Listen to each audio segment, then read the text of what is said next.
Every student and every teacher in the city of Providence should be in a building like this. Every student should have the right to come to a school where they have a desk and a chair and a book or a computer or both, and not have to worry about what's around them as far as facilities. I know comparatively in other buildings, some of the students are worried about, the roof literally caving in on their head.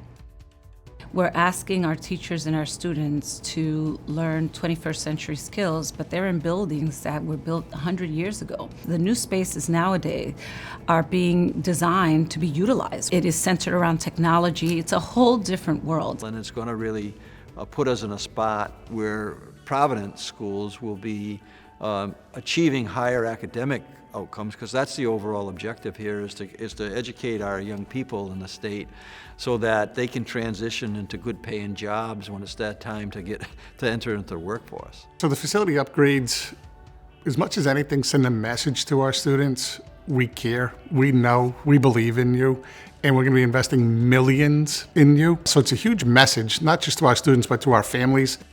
$500 million is a lot of money. So being able to understand why it's there and how could it benefit you as a student and probably your peers, or if you have siblings, what could that do for them in their future? When I think about my little cousins who are in PBSD, like, what do I want their future to be after I leave high school? The money's gonna help us create the environment that our students and our teachers need in order to be successful. We want to make sure our students are trained and ready and have all the resources that they need in order to go out to society and be productive members. For too long, our teachers have had to go to work in a place that's really not what they deserve, and our families should have the confidence that when they send their child to a Providence public school, they know that their kid is getting a world-class education. They spend a lot of time here, and as a parent, I want to make sure that they're comfortable, but as a parent, I want to feel comfortable myself when I'm at work, when I'm at home, knowing that my children are in a safe place, are with the tools that they need.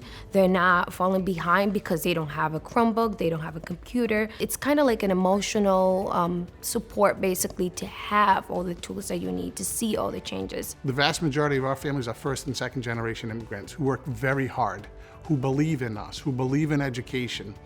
And when we can back that up with a brand new facility, their faith and belief in us just goes up that much higher. One thing that really stood out to me is every day when I would walk in, it would just be so nice and beautiful, and I would just okay, that's a good way to start my day. Now when we receive updates and renovations, it's they're okay, I'm coming to an environment that I believe I can learn the way I want to learn. I can just feel the students feeling the same way when they first walked in. It's a positive morale booster for the student. It's a booster in the sense that it makes them understand that they are valued. We have community input to make sure that we're looking at it from every angle, not only from administrators' angle or PPSD, but also from the community itself, because their voice is valued, parents' voice is valued, and it helps us make sure that we're making the right decisions to build the buildings to meet the needs of all our students. This brick is a symbol of how we're changing what's happening in Providence. We're tearing down low expectations and building a system that really respects educators, students' knowledge, and we're building a stronger system academically, emotionally, and physically. This is a new, better, and improved system that will launch our kids forward.